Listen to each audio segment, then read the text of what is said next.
C'est parti pour le 104e Tour de France édition 2017. Première chose à connaître, le parcours.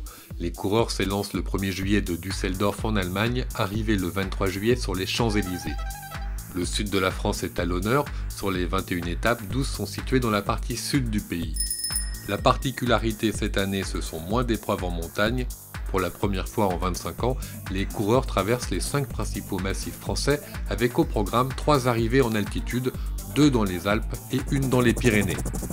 Le nombre de coureurs, lui, reste stable, 198 personnes sur la ligne de départ, réparties en 22 équipes françaises et internationales. Les maillots également restent les mêmes, le jaune pour le premier au classement individuel au temps, parrainé par le Crédit Lyonnais, le vert correspond au classement par points parrainé par Skoda, le meilleur jeune, parrainé par Chris, enfile le maillot blanc. Enfin, le maillot blanc à pois rouge, parrainé par Carrefour, revient au meilleur grimpeur. Au niveau de l'équipement, chaque coureur possède 2 vélos. Un pour la route et un pour les épreuves contre la montre. Ces engins high-tech peuvent peser moins de 7 kg et coûtent entre 9 000 € et 14 000 €. Objectif final pour tout le monde, terminer en haut du classement général. Si le grand vainqueur empoche à lui seul 500 000 €, en tout ce sont 2,3 millions d'euros qui sont attribués aux coureurs et à leurs équipes.